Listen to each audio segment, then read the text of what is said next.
Radio Publique Africaine.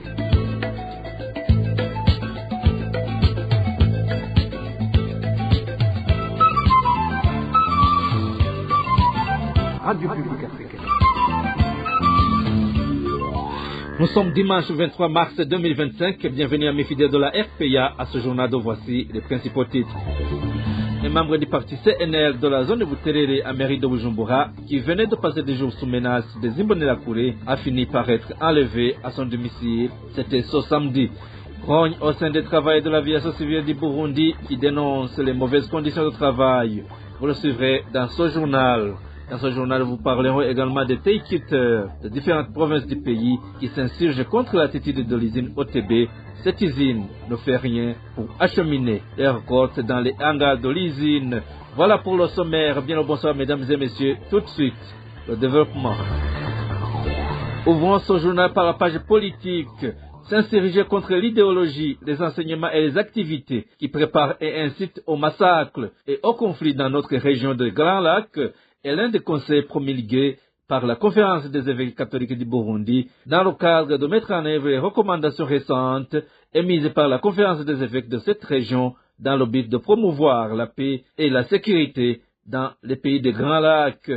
Cette conférence des évêques catholiques du Burundi a alors déclaré une prière de 3 jours qui va débuter le 27 de ce mois de mars pour demander la paix et la justice dans notre pays et dans les pays de la sous-région. Suivez Monseigneur Bonaventure Nahimana, l'archevêque du diocèse de Gitega, également président de la conférence des évêques catholiques du Burundi. Bakristo dusangiye ukwemera eka namwe mwese Imana ikunda mukayikundira. À tous les chrétiens avec qui nous partageons la même foi, vous avez entendu le discours qui vous a été adressé par la conférence des évêques de notre région sur l'insécurité qui règne dans l'est de la République démocratique du Congo. À nous rappeler que la paix et la richesse que nous devons tous défendre et promouvoir dans nos pays de Grands Lacs. Nous, les évêques du Burundi, nous vous demandons de respecter les 4 conseils que nous vous adressons pour mettre en pratique les recommandations. Premièrement, s'insurger contre les idéologies, les enseignements et les actions qui préparent et incitent au massacre et à la guerre dans notre région. Deuxièmement, prioriser des dialogues entre les citoyens au sein des partis politiques, des organisations dans le pays et entre les pays de la sous-région. Des dialogues ayant pour objectif la réconciliation, la harmonie et la paix durable. Troisièmement, toujours demander la paix dans cette région à travers différentes sortes de prières. À cet effet, nous décrétons une prière de 3 jours selon le programme suivant. Jeudi, le 27 mars 2025, l'Eucharistie sera toujours présente sur l'autel et dans toutes les églises catholiques et tous les chrétiens pourront venir prier pour demander la paix et la justice. Vendredi, le 28 mars 2025, ce sera un jour de jeûne et de prière spéciale, sans oublier de faire le chemin de la croix en demandant la paix et la justice. Le samedi 29 mars 2025, ce sera un jour de supplier la Sainte Vierge Marie pour demander la paix et la justice. Quatrièmement, bien préparer la semaine de l'amour afin de pouvoir assister les pauvres et les réfugiés qui sont dans notre pays. En concluant, nous vous demandons de toujours respecter la vie humaine, se réconcilier et se pardonner mutuellement, promouvoir la justice pour atteindre la paix et le développement durable et que chaque personne puisse jouir de ses biens et de sa famille.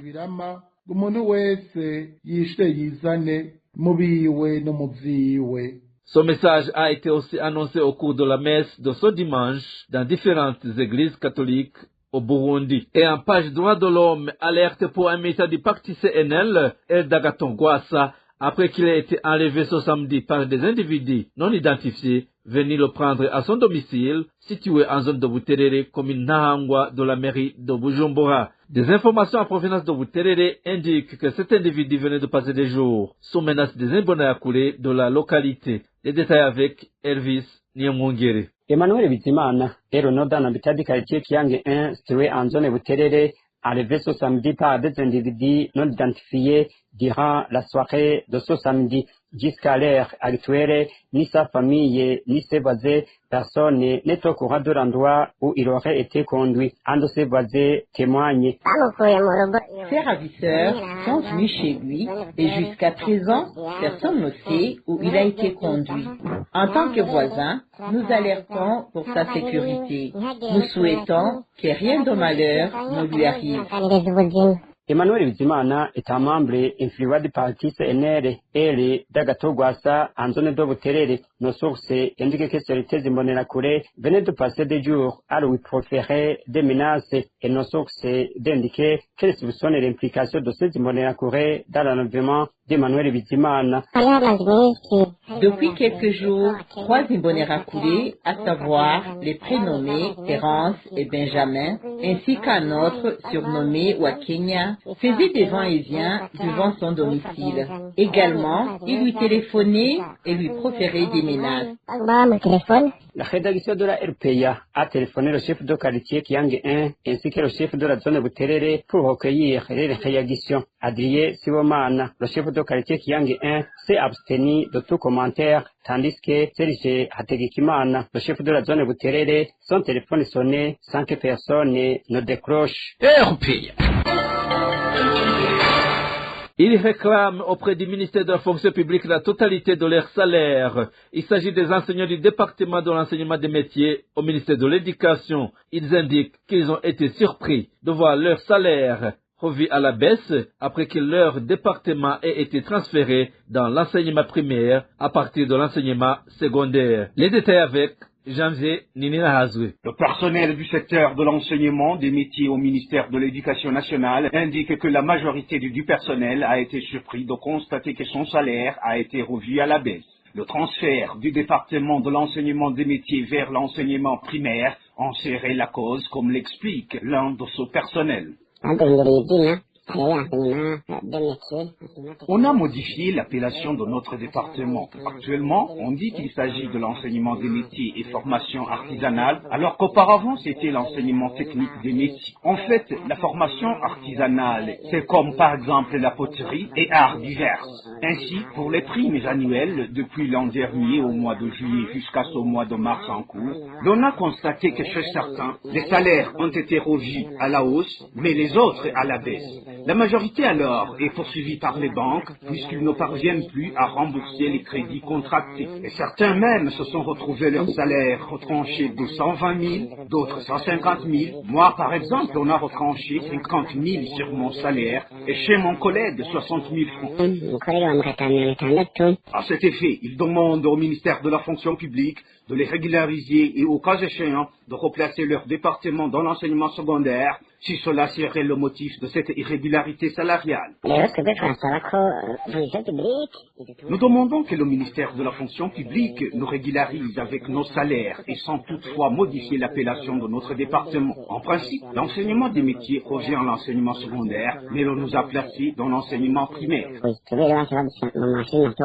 À ce sujet, nous n'avons pas pu encore contacter les concernés au ministère de la fonction publique. Merci à toi, Janvier Ninina Hazoué. Et en page gouvernance, les travailleurs de l'autorité de l'aviation civile du Burundi dénoncent les mauvaises conditions de travail et se basent sur les moyens de déplacement qu'ils jugent incommodes. Ils précisent que les bus qui assurent leur déplacement sont en mauvais état et craignent ainsi de probables accidents, d'où ils demandent aux responsables habilités de trouver une solution à ce problème. Reportage signé Emmanuel Niyongeko. Le problème de transport auquel font face les travailleurs de l'autorité de l'aviation civile du Burundi paralyse leurs activités, comme le témoignent certains d'entre eux. Ils disaient que les bus qui assurent leur déplacement sont usés et souvent tombent en panne.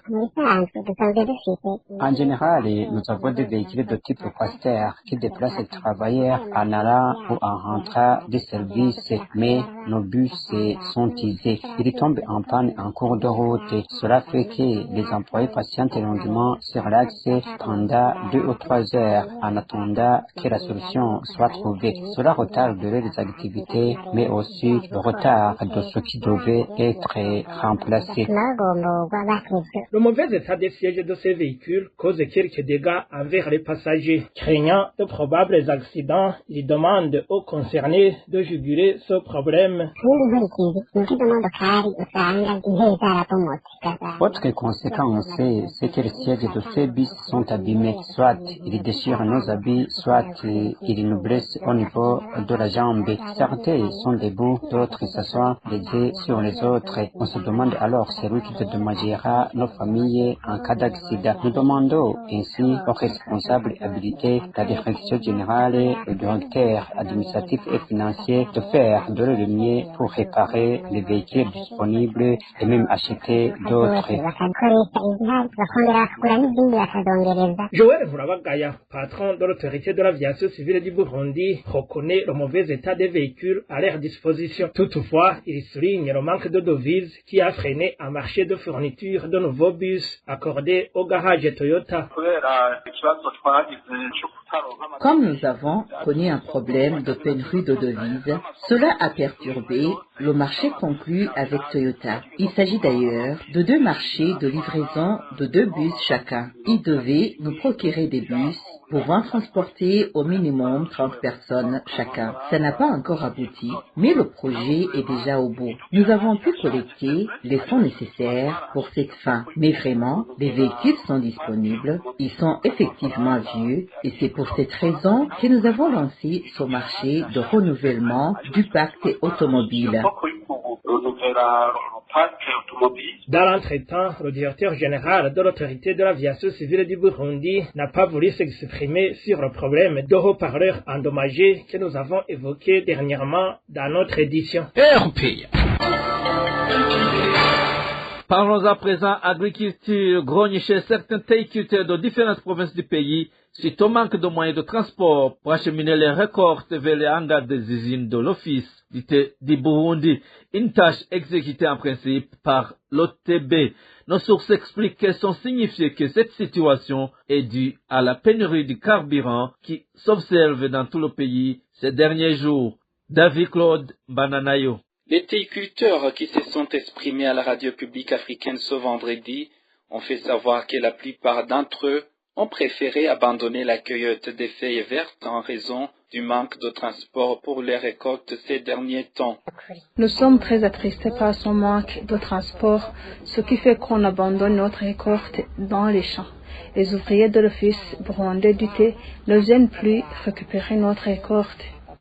Selon ces mêmes viticulteurs, l'absence de véhicules pour transporter cette culture d'exportation les oblige à effectuer un long trajet à pied jusqu'aux usines de l'Office burundais du thé. Si on parvient au moins à aller jusqu'au hangar, on nous dit souvent que les véhicules ne sont pas disponibles à cause de la pénurie du carburant. Dans ce cas, on est obligé de parcourir cette distance à pied jusqu'à l'usine de l'OTB. Imaginez quelqu'un effectuer un trajet de 2 km à pied pour faire mesurer la quantité de kilos récoltés. Ce qui étonne ces producteurs de thé, c'est que le gouvernement continue d'évoquer le manque de devises dans le pays sans pour autant trouver de solution aux défis auxquels fait face la culture du thé qui constitue l'une des principales sources de devises pour le pays. C'est incompréhensible de voir le gouvernement continuer à se lamenter du manque de devises au lieu de prendre soin de cette culture d'exportation. Ces derniers exhortent les autorités compétentes à prendre en main cette question afin d'éviter une paralysie imminente de l'Office burundais du thé. Ces inquiétudes des teiculteurs sont confirmées par la direction de l'Office burundais du thé qui déplore que de juillet à décembre 2024, l'organisation a enregistré une perte de 1 842 000 $, soit environ 5,5 milliards de francs burundais. La filière théicole bénéficiait auparavant de 50 000 litres de mazout pour assurer le bon fonctionnement de ces usines, alors qu'à la fin de 2024, l'Office burundais du thé ne recevait plus que 23 000 litres, soit moins de la moitié de ses besoins. David Claude Bananayo, sport pour clore ce journal. Il dit avoir été déçu par la défaite encaissée ce vendredi face à l'équipe nationale de la Côte d'Ivoire, car il espérait le meilleur. Réaction de Patrick Sangwa, entraîneur de l'équipe nationale masculine de football du Burundi, après que cette dernière ait été battue par la Côte d'Ivoire dans les matchs de qualification comptant pour la Coupe du Monde 2026. Cet entraîneur ajoute que le but de la Côte d'Ivoire, encaissé dans les premiers instants du match, leur a coûté cher, mais qu'en général, ces joueurs se sont bien comportés. Je vous propose d'écouter Sangwa Patrick, entraîneur des Hirondelles du Burundi. Concernant ce match contre la Côte d'Ivoire, ma première impression, c'est que je dirais c'est une déception parce que on était vraiment parti, on était venu pour prendre minimum un point. Et on l'a quand même démontré par notre prestation, par la prestation des garçons sur le terrain, par l'envie d'avancer, d'aller vers l'avant, parce que on peut tout nous reprocher, mais pas le côté d'avoir essayé, parce que on jouait quand même face à l'équipe championne d'Afrique, où certains joueurs, ça fait plus de 2 ans qu'ils jouent ensemble en équipe nationale, donc c'est totalement différent. Donc ma première impression, c'est vraiment une déception, mais en y réfléchissant, peut-être reposé, je me dis, dans notre reconstruction, on a passé un palier, on a passé, si pas, je dirais même 2 paliers en une fois, parce que la prestation a été aboutie et que les consignes ont été respectées, le plan de jeu qui avait été mis en place a été bien respecté par les joueurs. Une fois qu'on est engagé dans ces éliminatoires, on les jouera jusqu'au bout et avec l'envie d'aller au bout. Maintenant, on sait tous que la Côte d'Ivoire, c'est une grande nation, et une grande nation, c'est pas pour rien qu'on dit c'est une grande nation de football, parce que au vu du match, ils ont eu combien d'occasions en première mi-temps? Une seule, un but. En deuxième mi-temps, oui, ils ont peut-être 2 ou 3 autres possibilités qui n'ont pas su marquer. Et nous, les Burundais, en première mi-temps, on a une possibilité. En deuxième mi-temps, on se retrouve avec deux possibilités, dont un penalty non sifflé. Voilà, c'est la réalité du monde de foot. C'est comme ça, il faut l'accepter et continuer à travailler. L'entraîneur des Hirondelles fait savoir que même s'ils ont été battus lors du récent match, les chances pour la qualification de la Coupe du Monde 2026 existent encore. Sangwa Patrick demande également aux institutions chargées du suivi de l'équipe nationale de bien les soutenir et qu'il soit mis en place l'organisation d'un football professionnel au Burundi. On écoute encore une fois Patrick Sangwa, il est entraîneur de l'équipe nationale du Burundi. Maintenant, concernant les chances pour la qualification à la Coupe du Monde, je dirais, comme je l'ai toujours dit, le Burundi à la Coupe du Monde, ça relève de miracles. Mais pour la suite de mon travail, qu'est-ce que je pourrais dire? Et le gros souci, on connaît tous dans le football africain, c'est l'organisation, c'est le professionnalisme qu'il faut mettre en place tout doucement et faire comprendre aux gens qui doivent accepter ce changement et se tourner vers le professionnalisme, parce que le professionnalisme, c'est la recherche des détails qui font souvent la différence. Et voilà, je dirais si la fédération ou le ministère devrait aider à quelque chose, c'est dans la mise en place de ce professionnalisme dans la sélection nationale, au niveau du staff et tout, on essaie de mettre en place, mais c'est pas seulement les staffs ou les joueurs que le professionnalisme commence, mais c'est partout dans toute l'organisation, dans tout ce qui concerne l'équipe nationale. Le professionnalisme doit être présent, et moi je ne demande que ça en premier lieu, et le reste suivra. Mais si déjà ça est mis en place, je pense que je serai déjà un sélectionneur heureux. Et voilà, chers auditeurs, c'est par ici que nous clôturons le journal en français de ce dimanche 23 mars 2025. Merci pour votre aimable écoute. Merci également aux équipes rédactionnelles et techniques pour leur franche et parfaite collaboration à la présentation de ce journal. Vous étiez avec Clovis Nyozima. Au revoir.